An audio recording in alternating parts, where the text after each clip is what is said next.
Hello, everyone. RPG Kingdom Kid here, back with some more Travis Strikes Again. That's right, guys. The DLC came out last month, so now we're finally gonna get to it since now that Kingdom Hearts 3 is done. So, yay! All right, so let's talk to Shinobu because I think this is how we'll initiate her DLC. So this is where you've been. No, okay. Where? How do I do that?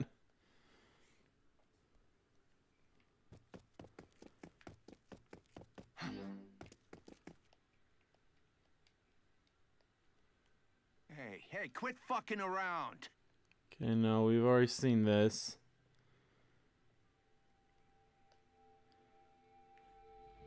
If Shinobu's just playable, then I guess it's not a big thing. But, there should be like a Badman scenario, so maybe we can try that out.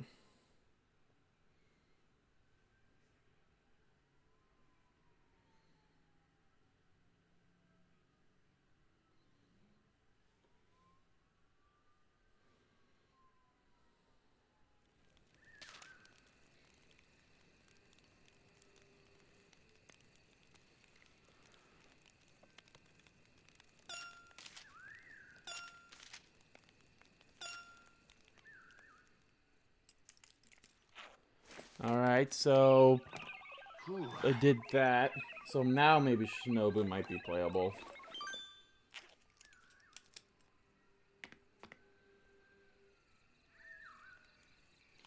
Big stuff happening over there. Okay, so... Oh, hi.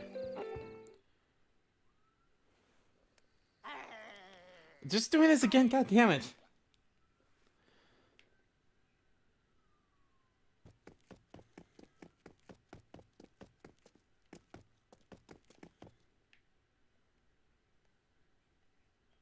Hey, quit fucking Hey, around. quit fucking around.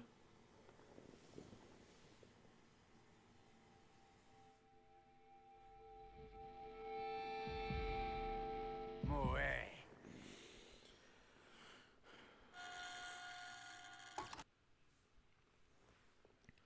Okay, so don't talk to Shinobu. It'll always initiate the credits. Okay, but it said head to the card for the Badman, so...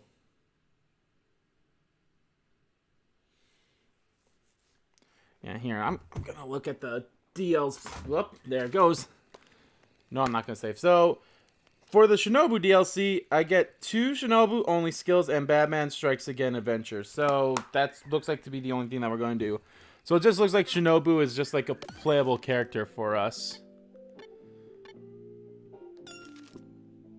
Yep, there she is.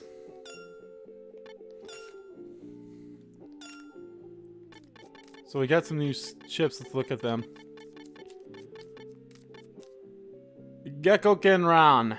For a short time, Shinobu can unleash rapid-fire attacks by mashing the button skill it is set on. That's not bad. An Isamashi Shinobu. Launch a powerful kick attack. Hold down the button longer to increase the power and the distance. Cool. Well, I might as well put those on. Put them on the girl. There we are.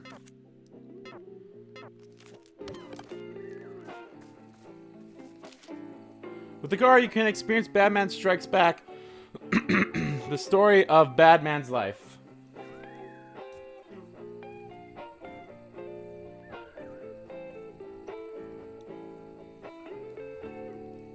Okay, might as well.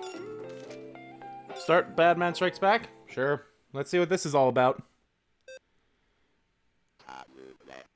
Hazard.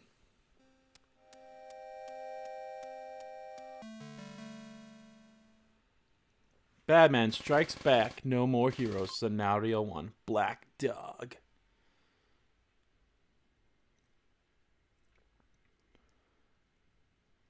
So I don't know if this is just like...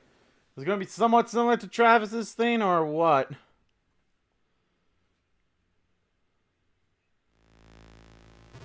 Basement. You ever seen the Grim Reaper before? What the fuck? Don't you even know the Grim Reaper? Okay then, here's the little story for you. It was about 7, maybe 8 years ago. Excuse me. Back when I was maybe a bit more normal than now.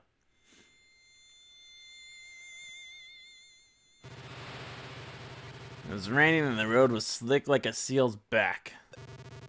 I was driving down the highway in my truck. A guy named Cole was sitting in the passenger seat. In the back with the cargo, there were 2 other younger guys. The cargo was this shit called white crystal. It was close to 100% pure and the fiends all loved it. Cole was sitting there talking about food. Like that's all he could fucking talk about. You know, recently I had this one thing that was delicious. It's stewed beef brains. And you eat that shit with some garbici sauce. The second you pop it in your mouth, it melts and this rich, creamy flavor just like explodes. It's got the ultimate umami aftertaste. I even feel like I maybe got smarter and shit. What the fuck? You talking about eating cow brains? Yeah, man. There's this other shit called tate de yao. It's not just the brains, it's the whole head stewed. The gluteaceous part of... God damn, excuse me. Just the gelatinous part of the skin on the head is just divine. Why the hell would you even think to eat some cow brains? Try it, you'll understand. Try it once and you'll never forget that flavor, man. You know how they got, like, monkey brains in China? I've never gotten my hands on them myself, but I want to try that shit at least once before I die. Monkey brains apparently work wonders for you, you know? For, you know, problems with your dong, too. It was just as I was heading up north on Highway 101, about to turn off onto some backwater dirt road. Saw a raggedy old black dog limping along the road. Check out that dog.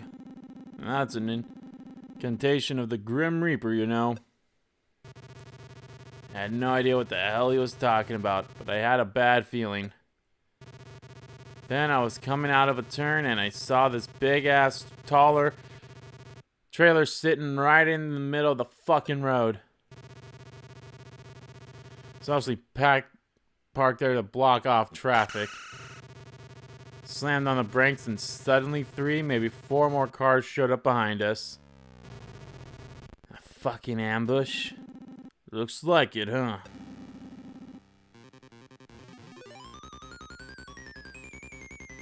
Someone planned this. Fuck. Gotta let the guys in the back know. There are too many of them to fight off. God, excuse me, I'm sorry. The fuck do we do now? Oh, is Birkin Batman? Probably. I mean, I guess it makes sense. Mountains on the right, cliffs on the left. We can't run. Punch it in reverse. That's the only way out. What, ram him? That's fucked. Let's do it. Not a bad spur of the moment plan. Cole had a big mouth, but he was still a pro bodyguard. I grabbed the clutch, shoved the truck in reverse, and punched the gas. That's when it happened. I could see that old black dog in the corner of my eye. And then...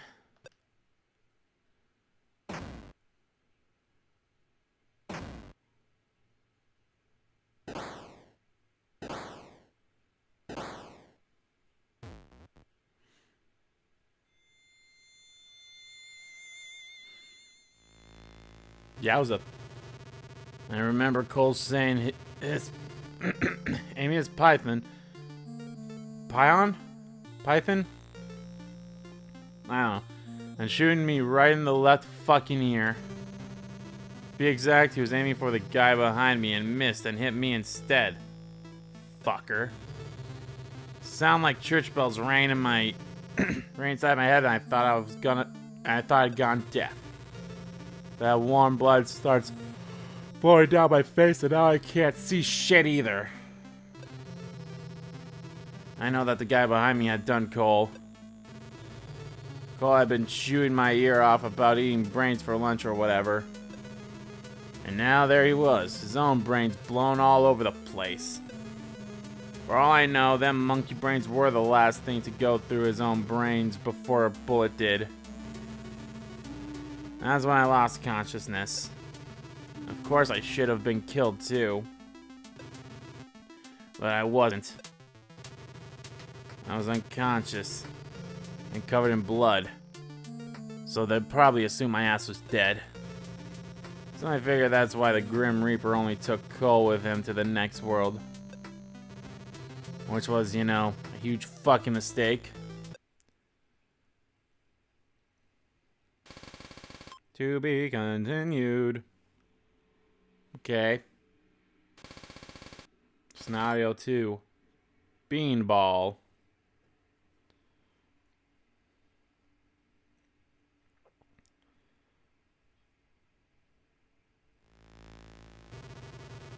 The calamities continued. The cargo we were hauling ripped off. My boss, Castellion, was fucking pissed. I didn't even want to know what kind of messed up shit the old man might have done back in the day. But I knew he was the type to dish out discipline. For 40 years, he led the organization busting skulls and ranking in cash all along the Pacific Northwest. He's real old school and real stubborn. Even worse was the guy he sent out, Mosca.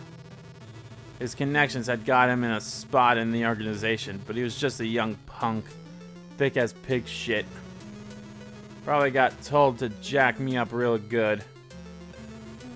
With his new toy, me, right in front of his eyes, you could tell he was already high on adrenaline.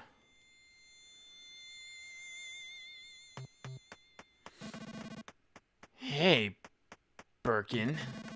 I can't figure out if your luck is great or if it sucks. But either way, you're in some real shit now. And that shit is starting to stack real high. Taking that slug to the ear, I looked like a regular Van Gogh with my face all bandaged up. Mosca stood there tweaking the bandage with a knife while he went on talking his shit. You used to be in the major leagues, right? That's pretty badass, huh?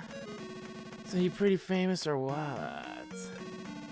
Apparently you were some kind of batter protege? Ended up as a pitch hitter, yeah? Well, look at you sorry ass now. The fuck you're even doing?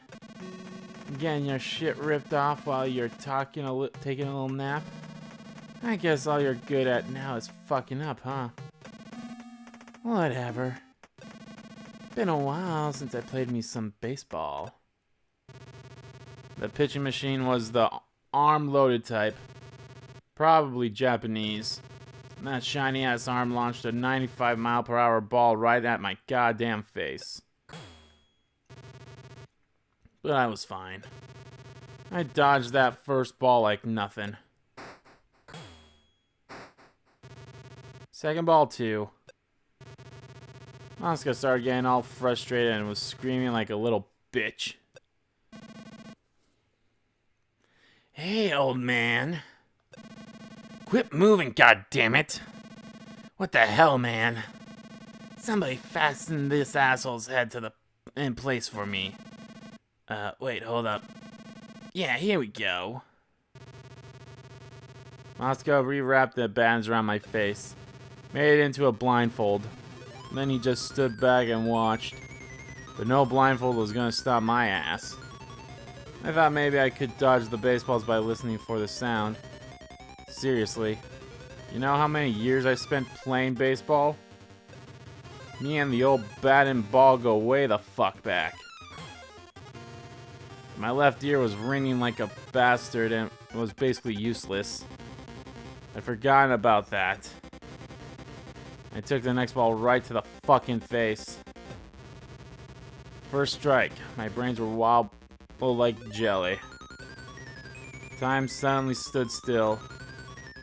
I pissed myself. Second strike. Felt like getting hit in the cheek by a goddamn meteor. I was really, really fucking mad. Mad at Mosca. Mosca? Like, if this was torture, I understand. Torture had a purpose, at least. But Mosca was just some fucking punk kid who got his jollies off of violence. The kind of asshole who definitely beats his woman. Apparently beating up old men was almost as fun. And this dick showed absolutely no respect to me, his shiny new toy. He was just plain target practice. And that's when the third ball hit me right in the nose. Third strike. I blacked out. This darkness appeared out of nowhere. Swallowed my bloody ass right up. All of a sudden, I was up in the batting cage ceiling. Like I was floating. I was totally conscious and calm. I could see my physical body laying on the floor. A group of guys were standing over me looking down. And I was up there looking down on these guys. Then I was swallowed up by the darkness again. Started moving toward the darkness. Next, this light appeared. It was like this being of light was reaching its hand out to me. So I reached out to it myself. And I saw that it was that old black dog.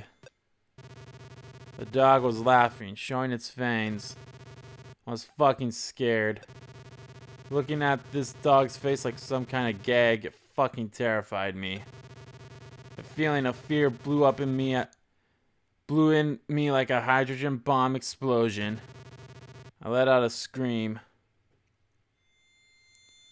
God damn, this is pretty intense and interesting to say the least. And suddenly I was staring up at the hospital room ceiling. You get it? The Grim Reaper. He'd been riding me like a pony. Ooh, interesting. To be continued. This is all very interesting for sure. Headhunter. Speaking of heads, mine's itchy.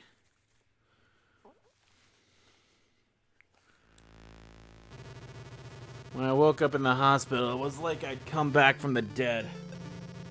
The doctor in charge was on Castiglione's payroll. Of course he was. He stuck my nose, cheekbones, jaw, and skull back together like a jigsaw puzzle. Then stepped my face in place with a face guard so it won't devolve back into shit again. And this bad boy right here. In the hospital, I figured out why I was still alive. That third ball had knocked me out. And just as the fourth ball was about to put me down for that dirt nap, a guy named Greco apparently stopped the machine. What a real fucking sweetheart. Most must have been pissed. He was all set on killing my ass off. The doc said the brain damage was pretty serious. Warned me to keep still and quiet for a while after getting out of the hospital. I really had some screws loose in my head. But I had something I wanted to do when I got out. I wanted to take my daughter out to eat. I wanted to sit down with her in our favorite diner. And eat some nice, tasty-ass roast beef with gravy. When Charlotte came to visit me instead of flowers, she brought me beer and my bat. She was a good kid like that. I fucking knew it. He was like, ah, fuck yeah. She was still a little girl, but she really got me. I get pissed off seeing flowers for sick people. I just need some beer. Vodka would have done too. That and my trusty old wooden bat. I felt at peace when my bat's at my side. Charlotte knew that. Good kid. Good kid to know what to bring your dad when he's in the hospital. That fucking punk showed up for a visit too.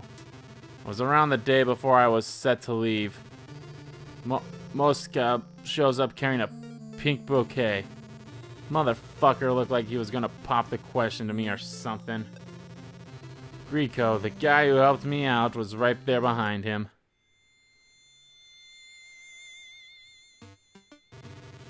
For some reason, Moska seemed scared as shit. But the whole time he grinned like a dick. He comes and stands next to my bed and starts up with some crazy bullshit. Birkin, I really did you wrong. I went too far the last time we met. The fuck you talking about? Hold on. Sorry about that, my mom called and asked me if I wanted some things, and yeah. Sweet person. The fuck you talking about? Listen, you gotta believe me. I wasn't trying to kill you. Then what the fuck was that? I was just kinda, you know, I was high and all fucked up at the time.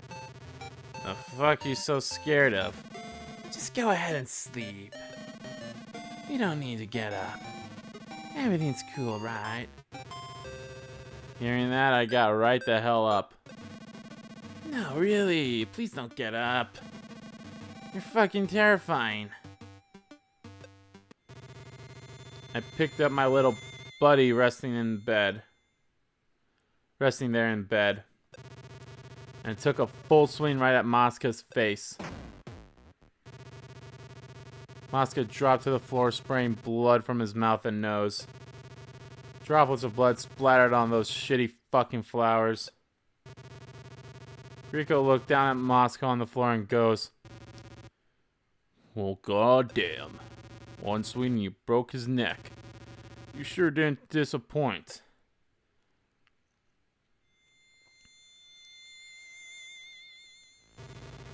That was my first kill, but even so, I didn't really feel anything special.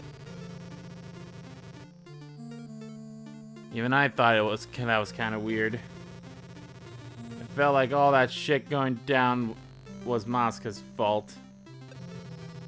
But it's not exactly like I had it out for him.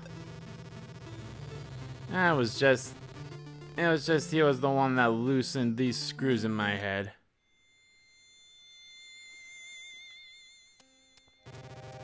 After that, I went and got me a new job. Killing. Rico headhunted me. He said instead of a pay-by-the-day driver, he wanted to give me a new yearly contract. He told me that having a good, stable job would be best for my daughter, and I was convinced. Rico was a freelance headhunter and agent, and had worked with the organization for a long time. Apparently, he'd gotten the okay from Castiglione. I'm assuming that's how you say his name. That's how it looks like it. Made him promise not to take revenge for what I did to Moska. In exchange, I had to give priority to any organization-sponsored jobs. I took the offer. From then on, I spent my days swinging my buddy. Out hunting heads day in, day out.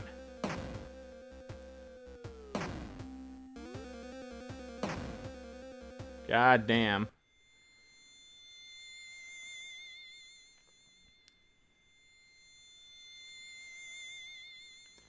So this is like an origin story for him.